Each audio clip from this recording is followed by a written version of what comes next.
কেমন আছেন সবাই? আজকে 12ই জানুয়ারি চলে গেলাম গজলডোবা। আজকে তো ছুটির দিন, মেয়েরও ছুটি, কর্তামশাইয়েরও ছুটি। তাই ভাবলাম কাছেই বাইকে করে যাওয়া যায় এমন কোনো জায়গা, স্পটে যাব আর কি। কিন্তু স্পটটা খুব সুন্দর জানো তো, গজলডোবাতে আমি প্রত্যেকবারই ছুটি পেলেই চলে যাই। বেশি দূরত্ব না আমাদের বাড়ি থেকে, প্রায় 30 মিনিট। যাই হোক, পৌঁছে গেছি গজলডোবা। খুব সুন্দর লাগে, যতবারই আসি ততবারই ভালো লাগে। কিন্তু এবার জানেন তো, খুব একটা ভিড় নাই। বুঝতে পারলাম না কেন, টুরিস্ট খুবই কম, বাইরে থেকে সেরকম কেউ আসেনি, কেমন ফাঁকা ফাঁকা। গতবার যখন এই টাইমে এসেছিলাম তখন প্রচণ্ড ভিড় ছিল, গাড়িগুলো এত গাড়ি ছিল যে আমাদের বাইকটা পার্কিং করতে একটু অসুবিধেই হয়েছিল। যাই হোক, ফাঁকায় ফাঁকায় একটু ভালোই লাগলো, মজা লাগলো। তবুও যদি লোকজন থাকতো, ছিল সেই যেরকম থাকার লোকজন সেরকম ছিল না, পরিমাণ অনেক অনেক কম ছিল। যেভাবে লোকজন থাকার কথা সেইভাবে কিন্তু ছিল না, দেখেই তোমরা বুঝতে পারছো। একটা স্পট, এত সুন্দর স্পটটা, হ্যাঁ, যেখানে লোকজনের আনাগোনা প্রচণ্ড থাকে। যাই হোক, পৌঁছে তো গিয়েছি গজলডোবা। এই ব্রিজটা গতবারও তোমাদেরকে দেখিয়েছিলাম, এইবারও দেখালাম। এই ব্রিজটা দু বছর হবে হয়তো বানানো হয়েছে, নতুন ব্রিজ কিন্তু। আর এই দেখো কত রকমের আপেল, তারপরে তোমার কামরাঙা, শশা, বনকুল, আনারস, অনেক কিছু কিন্তু খাবারের দোকান বসেছিল এখানে। অনেক রকমের খাবারের দোকান, ডাব ছিল, মশলা মুড়ি ছিল, প্রচুর প্রচুর।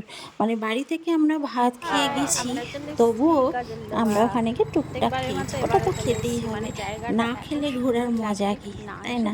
যাই হোক, মুখও চলেছে, ঘুরেওছি, প্রচণ্ড মজা হয়েছে।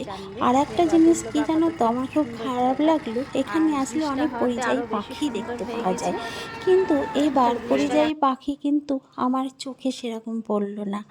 গতবার যেভাবে দেখেছিলাম অনেক অনেক পাখি এসেছিল, কিন্তু এবার আর তেনাদের দেখা পেলাম না।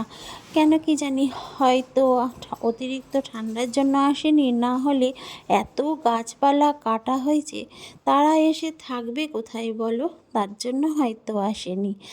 যাই হোক, জায়গাটা দেখো অপূর্ব সুন্দর। এটা নতুন ব্রিজ যেটা তৈরি হয়েছিল, এর মাঝে ছোট ছোট কুল গাছে কুলও ধরেছে, সেটাও তুলে নিলাম।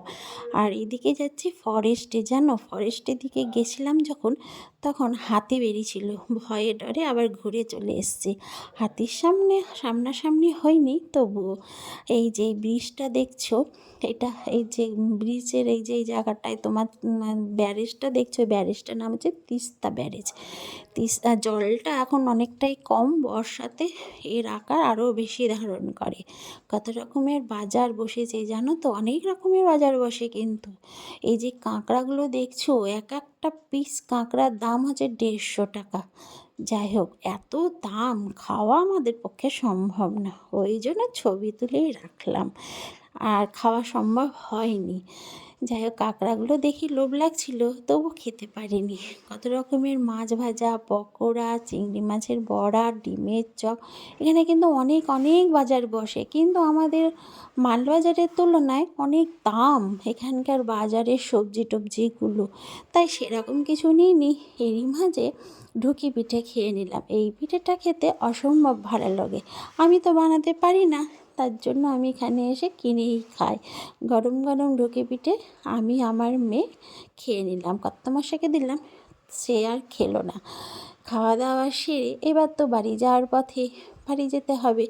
তার আগে ভাবলাম একটু সবজি কিনবো, কিনতে পারলাম না, শেষকালে কুমড়ো ফুলের বড়া কিনে নিলাম, যে বাড়িতে গিয়ে গরম গরম কুমড়ো ফুলের বড়া দিয়ে ভাত খাবো। তাহলে চলো, এবার বাড়ি যাওয়ার পথে বাড়ি যাচ্ছি। আর আরেকটু পরে অন্ধকার নেমে আসবে, আর বেলাটাও অনেক পড়ে গেছে। যদিও দিন একটু বড়, তবুও সময় থাকতে বেরিয়ে যাই ভালো। চলো, টাটা।